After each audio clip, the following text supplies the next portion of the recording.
It started with a scream, a deep, blood-curdling wail that tore through the thick, humid air of the Louisiana swamp. Not a cry for attention, not a startled gasp, a sound of pure, primal terror. Then, silence. The stillness of the bayou returned, heavy and unbroken, as if the swamp itself had swallowed the sound. Ripples spread across the dark water, slow and deliberate, where Julia Banks had vanished just seconds before. Her flip-flop floated to the surface, spinning gently, like a forgotten memory. Her camera, perched on the dock, kept rolling, and, in its lens, the truth of what happened next. Welcome to Wild Shock Files. If you think wild animals can be tamed by love, this story will change your mind forever. Hit subscribe, like, and stay until the end, because this is the horrifying final swim of Julia Banks. Before the scream, before the silence, there was love. Julia Banks wasn't reckless, not in her eyes. She wasn't chasing fame or thrills. She was a woman who lived for animals, who saw beauty where others saw danger. A woman who believed she could rewrite the rules of the wild. Julia lived alone on a 5-acre plot just outside Belle Reve, Louisiana. Her small wooden house sat at the edge of a muddy creek, twisting through dense cypress trees and thick, whispering reeds.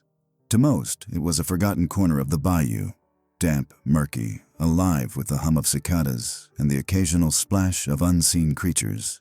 To Julia, it was paradise. She was 38, quiet, private, the kind of woman who preferred the company of scales and claws to small talk. She'd volunteered at wildlife rescues since her teens, bottle-feeding orphaned raccoons, mending owls with broken wings, cradling snakes others wouldn't touch. But her heart belonged to one creature above all. His name was Tango, an American alligator, rescued as an 11-inch hatchling from an illegal breeder. Weak, abandoned, barely alive. He was no bigger than a ruler when Julia found him. She couldn't leave him behind. She carried him home in a canvas bag, whispering softly, her hands steady despite his tiny, snapping jaws. She named him Tango, for the dance she believed they'd share. A partnership, a bond, a life.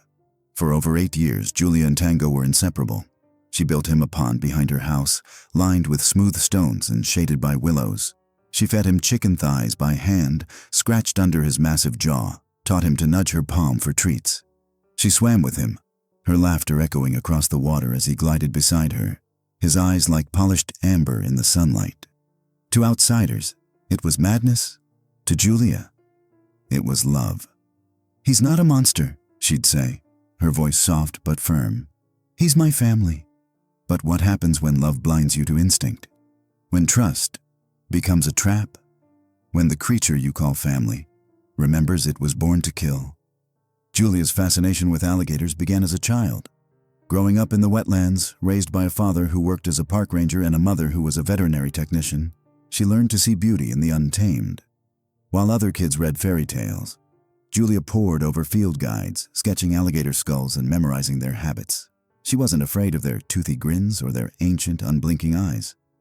"They don't hunt for fun," she'd tell her friends. "They hunt because they must." At 22, she earned a degree in herpetology from Tulane University, diving into rescue work with a passion that left her peers in awe. She bottle-fed baby alligators, nursed injured turtles, even relocated venomous snakes from suburban backyards.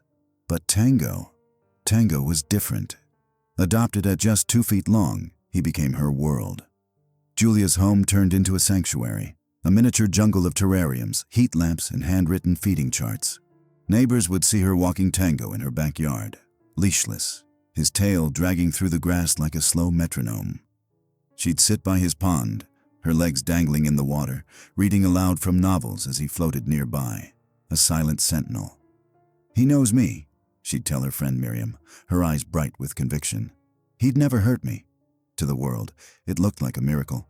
Julia's small but loyal social media following, 20,000 strong, devoured her videos. Clips of her brushing Tango's back, feeding him frozen rats, swimming beside him in the murky water. "Me and my swamp puppy," she captioned one post, her hand stroking his scales as he floated, motionless. Fans called it magical. Critics called it a ticking time bomb.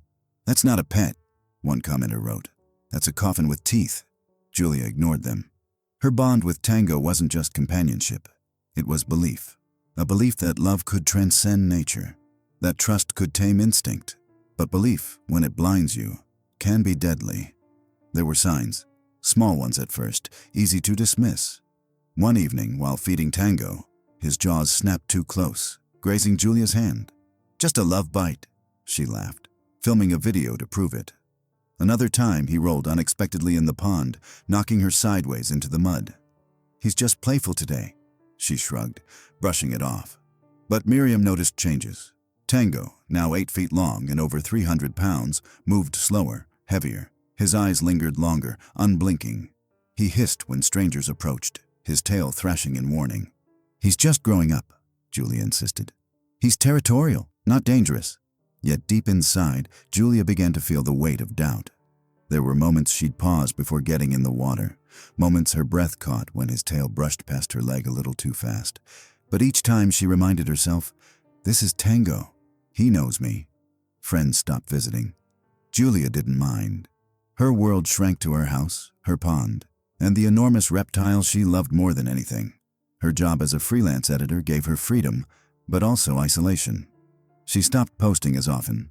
The smiles in her videos were still there, but the laughter had faded. In some clips, you could hear it in her voice. Faint, but unmistakable. A tension, a hesitation. But she pushed it down, replacing fear with routine. Deep down, even Julia felt something shift. She locked the gate more often. She stopped inviting Miriam over when Tango was out. And yet, she kept swimming. Nature doesn't trade love for loyalty. Tango was no longer the tiny hatchling she'd saved. He was a full-grown apex predator, his instincts honed by millions of years of evolution, not 8 years of affection. His brain, small but ancient, didn't understand friendship. It understood survival, ambush, opportunity. And on August 14th, 2023, opportunity came. The day was brutally hot, even for Louisiana. The air clung to the skin, thick and heavy, like a second pulse. Julia posted a single Instagram story that morning, her hand skimming the murky water of her pond. "My boy's moody today," she captioned it. "Storm coming, maybe." It would be her final post. At 2:11 p.m., a neighbor heard a sound. Not loud, not frantic, just off. A splash, followed by a scream, sharp, then swallowed by the swamp. He glanced out his window, saw nothing. The pond was still. Julia's flip-flops lay near the water's edge, one turned sideways in the mud. Her camera, set up on the dock, was still rolling. By 5 p.m., Miriam grew worried. Julia hadn't replied to texts all afternoon, unusual for someone who answered with memes in minutes. Miriam drove to Julia's house. The gate was locked, the house dark. She called 911, her voice trembling. Deputies arrived just after sunset, their flashlights slicing through the humid dusk. What they found would haunt them forever. Searchlights swept across the pond, the water glinting like cold glass.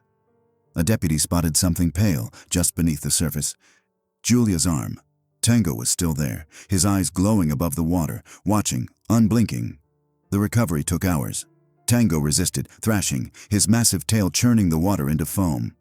He was guarding something, one officer said later, his voice hollow. Julia's body was found in pieces, arm, torso, leg, scattered among the lily pads and tangled roots. It wasn't hatred, it wasn't revenge, it was instinct. The camera footage told the story. Julia, barefoot in shorts and a tank top, waving at the lens, her smile bright. "Hey, Tango," she called, wading into the pond. The alligator glided slowly at first, his tail swaying gently. Then he sank beneath the surface. Julia turned her back, splashing water playfully. And that's when it struck. A blur of scales and jaws, a surge of water, a single arm reaching up, then nothing. The ripples faded. The camera kept rolling. Dr. Lynette Carver, a herpetologist from Tulane University, later analyzed the incident. "Alligators don't bond like mammals," she said, her voice measured. "You can feed them for years, and one day, they'll still see you as prey. Not out of malice, but because that's what they're built to do." Dr. Casey Rollins, a wildlife biologist with the Louisiana Department of Wildlife and Fisheries, agreed. "You can't love the wild out of an animal," he said. "One wrong moment, one flash of instinct, and you're no longer a caretaker, you're food." The news spread like wildfire. "Woman killed by pet alligator," the headline screamed. Julia's videos, once a niche curiosity, went viral. Millions watched the footage, frame by frame, dissecting the moment her trust shattered. Some mourned her, calling her brave, misunderstood. Others condemned her, labeling her reckless, irresponsible. One comment stood out, buried in the flood of reactions. She loved him. He did what gators do. There's no villain here, just tragedy. Tango's fate was sealed. Public safety concerns outweighed pleas from animal rights groups. No sanctuary would take him. The liability was too great. On August 20th, 2023, he was euthanized, his massive body sedated on a metal table, surrounded by strangers. His death certificate read simply, "Specimen destroyed due to public risk." The reptile Julia had loved, trusted, raised, was gone. Julia's sister, Megan Banks, spoke out a week later. Her voice cracked as she read a statement to the press. "Julia loved Tango like a child," she said. "But love doesn't change biology. Let her death be a lesson. Wild is wild." The aftermath was chaos. Belle Reve, a quiet bayou town, became a flashpoint. Locals who knew Julia grieved her loss, leaving flowers and candles at her gate. Others, fearful for their children and livestock, demanded stricter laws. "She was a good woman," the neighbor said, shaking his head. "But that gator, it didn't belong here." The Louisiana Department of Wildlife and Fisheries launched an investigation. Julia had permits, but records showed lapses in renewals. Neighbors had complained about Tango's roars, his shadow too close to their fences. Yet, each time, inspections cleared her. Tango stayed, until he didn't. The tragedy sparked a reckoning. In Baton Rouge, lawmakers proposed the Julia Banks Act, stricter regulations for exotic pet ownership, mandatory behavioral checks, larger enclosures, limits on social media monetization of wild animals. Conservationists weighed in, torn between admiration for Julia's passion and frustration at her blindness. The public debated fiercely. Some saw Julia as a martyr, a woman who died for her love of the wild. Others saw a cautionary tale, a warning against romanticizing predators. "She should have known better," one editorial read. "Human safety comes first." Miriam, Julia's closest friend, struggled to reconcile her grief. She'd watched Julia and Tango for years, marveling at their bond. "It was weird, but it worked," she'd once said. Now, standing by the empty pond, she whispered, "I should have said something. I should have stopped her." The swamp doesn't mourn. It moves on. The pond where Julia died grew still again, the water reclaiming its secrets. Her house was sold, the garden overgrown, the murals of Tango on her garage fading under the relentless sun. But the questions lingered. How close is too close to the wild? When does love become delusion? Can you ever truly tame something born to kill? Julia's story isn't unique. In 2010, a Florida man was killed by his pet crocodile. In 2019, a Texas woman died wrestling her alligator during a flood. Each time, the pattern repeats. Love, trust, tragedy. And yet, the allure persists. Social media fuels it. Videos of lions hugged, bears fed, crocodiles kissed. Every like, every share, whispers, "You can do this, you're different." But predators don't make exceptions. Not for kindness, not for experience, not for love. Dr. Carver put it starkly, "Alligators recognize patterns, voices, even faces. But that's not affection, it's survival. Throw off the routine, and you awaken something ancient." The data backs her up. Over 400 alligator attacks have been recorded in the U.S. since 1948, with 26 fatalities in Louisiana alone. Many involved tame animals, pets, rescues, zoo specimens. The lesson is clear. Admiration doesn't equal ownership. Julia's legacy is complex. She wasn't a fool nor a daredevil. She was a scientist, a dreamer, a woman who saw family where others saw danger. Her videos, still circulating online, are equal parts beautiful and haunting. In one, she sits by the pond, Tango's head resting on her knee. "He's my heart," she says, her voice soft. The camera pans to his eyes, unblinking, ancient. Hindsight makes it chilling. Months after her death, the Julia Banks Act passed in Louisiana. It mandates stricter permits, regular inspections, and bans on public interaction with large reptiles. Conservation groups praised it, but some worried it went too far. "We need to protect people," Dr. Rollins said. But we also need to protect the wild from us. This isn't a story of heroes or villains. It's not about a killer alligator or a reckless woman. It's about the fragile line between human and wild, and how easily it breaks. It's about love, trust, and the brutal truth that nature doesn't speak our language. Julia didn't choose to die. Tango didn't choose to kill, but both acted on the instincts they were given.